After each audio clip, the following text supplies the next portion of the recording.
Okay, hey everyone, and we're back for the last part of the series, Marketing Your Social Impact Business. And we're talking about telling stories and the place that stories have in your marketing strategy. I like to call them impact stories because that's truly what they are, right? Um, so we talked about the award being your first line of defense. If you haven't watched that, go back and watch that particular video. The second part of the series was digital and social media marketing. And the third part was clients and community partners. And today, like I said, the last part is telling um, impact stories. So my name is Tracy D. Allen. I'm the owner of TVA Consulting.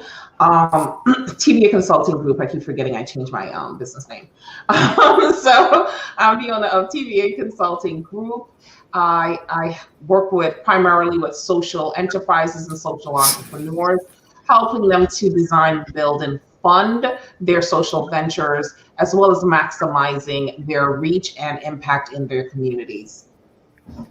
And I am Daphne Pettis from On Good Ground Strategic Solutions. I almost forgot where I was from. I am a social, I'm a social strategist and nonprofit consultant, helping nonprofit founders with gaining clarity and writing their vision to make it plain so others can help them walk out their mission. All right, I am Ty Boone. I'm owner of Ty Boone Consulting. I'm a nonprofit success strategist and a program development strategist. I help organizations move from startup and struggle to sustainability and success. Again, without the traditional headache and hassle. But guess what? A good story? A good story is an Excedrin migraine, right? Take away the headache, right? Because a lot of times you'll see funders and sponsors wanting to know, like, what is it? What do you do? And how do we know you did it? The number one question you'll see in every grant application I've ever seen is what difference did you make? And don't say it in one language or the other. What they're trying to get at is what's the impact and how can you tell us that you're making a difference? What did that difference look like? They're looking for a story. They're looking for something juicy, y'all. The Chick-fil-A grant, and I know it's due like May something every year.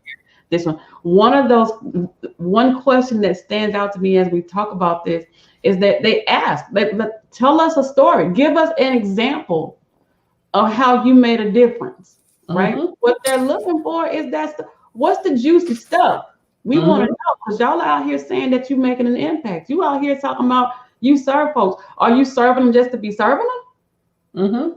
Or is something changing about what you're doing? And I talk a lot about different levels of outcomes and how you approach funders at different levels depending on your stage of development, where you are in your organization's growth, and how that also helps to determine what you're even asking them for. Like, how much money are we going to need for this? And a lot of times you'll find that when you're changing somebody's circumstance and you're changing their environment and you're changing their situation, that you can approach a funder for more money, right? Because those things take a lot of money to do. And that's that story behind it. If somebody comes up and says, you know what, they changed the whole trajectory of my life. I'm a whole new person. Since I came through that program, I'm a different person. You made a difference. I was homeless. Now I'm home and I've sustained this home for 5 years. Or I didn't have a job. Now I know how to get. The thing that you have done is so impactful that it not only affects that person in the story, but it affects everybody around that person. And it also changes the way that people see your organization. It's the story. What's the juicy thing? What's that thing? What's the thing that you did? Who did it, Daphne? what's the thing? What is that thing? And when you have this, everybody loves a good story. Yes. Everybody. It doesn't have to necessarily be a rags to riches thing. It just has to be something that changes the trajectory of someone's life. Yeah. Telling the story actually gives the funder and a supporter the eye into your organization. So they know your mission, they know your vision, but they have to be able to see it. It's like watching a movie.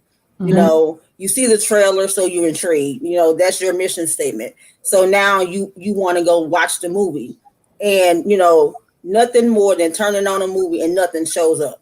You know, you're like, okay, what happened? Blank screen. You know, I have the best examples and scenarios ever. I know. I was like, I like that. right? You know, it's like this is like watching a movie. I'm like, that's right. You know, that's perfect. I know.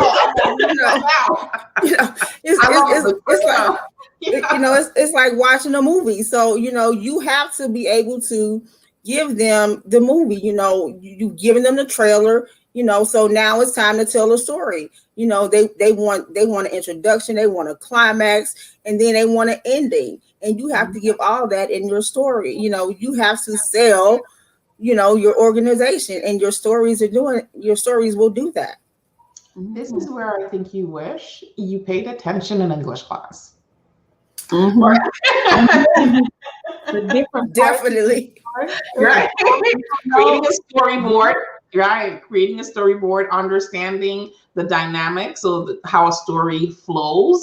You know, you have your rising action, you have your conflict, you have your resolution, your plot at the top, the very top up here. Right. You know, understanding that. And I was an English teacher, so I get it. All right. But this is where you really, really wish that you paid attention. Hopefully you were good in English. And or you can learn it, right? It's not a hard skill to learn. There are some people who are better at storytelling than others, but it's a learnable skill. I can do, I think, just as equal as Daphne with the movie trailer analogy. Don't you hate it though when you see that movie trailer and you're like, oh my God, this movie's gonna be fire, right?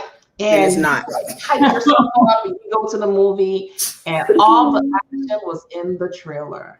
Mm-hmm. Don't want to tell those types of stories either. I think that's worse than turning it on and now you get the bad reviews, you don't make any money. Right? So you don't want to tell the story that it's so overinflated, because a lot of people do that. They embellish, they overinflate the plot of the story, and then the rest of it is just a letdown. So, okay, you hyped this up with the backstory of this person, and then they came to your organization, and that's it. Mm-hmm. You know what I mean? They just don't match, right? So be very, very cognizant with your storytelling abilities. And if you don't know how to tell really good stories, you may need to hire a communications director if you're in the way of being able to hire one.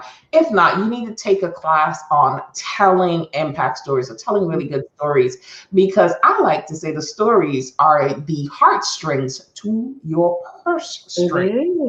Okay? If you become a really good storyteller, man, people will be opening their wallets for you. Think about the fact that you go to a movie, like Daphne said, and you get so invested in those characters that you end up bawling in the movie theater. Like, really? What are you crying for? They're actors, right? But the story was told in such an impactful way that you can't but feel that emotional connection to the movie. You come out there, you cursing, you arguing and carrying on over a movie, a whole movie. That is good storytelling, and that's where you want to get your organization to. You want to get your organization to the point where you can tell those impact stories, and you can get people to just write you a nice check. And you got to be careful not to know the difference between storytelling and telling stories. Yes. Telling stories, making stuff up. Yep. Making stuff up because somebody's gonna fact check you. Mm-hmm. Somebody's gonna come to your organization and Tracy, you made me think about that when you're saying, when I get to your organization, this is sometimes it's because you told a story, you didn't storytell. You told a lie. You're like, okay, you really ain't doing what you say you're doing. You're telling stories out here, and so when I drive up and I come to your organization and I don't see any of this good stuff that you're talking about, I know that you told a story. So that's gonna convince me not to give you any money or to take the money that I gave you back. Yeah, and actually that was one of the things that I was going to touch on, because one of the things that you don't want, because if you tell the story right, or if you engage the funder, they will stop by. They will come and visit. It's not unheard of for funders to come visit before they fund you. So you definitely want to be what it is that you told, right? You don't want them to come and you told them that you service 500 people in this big elaborate place, and you're serving somebody out of the garage. You definitely you don't want to do that. So as Ty said, tell the stories with them. Right.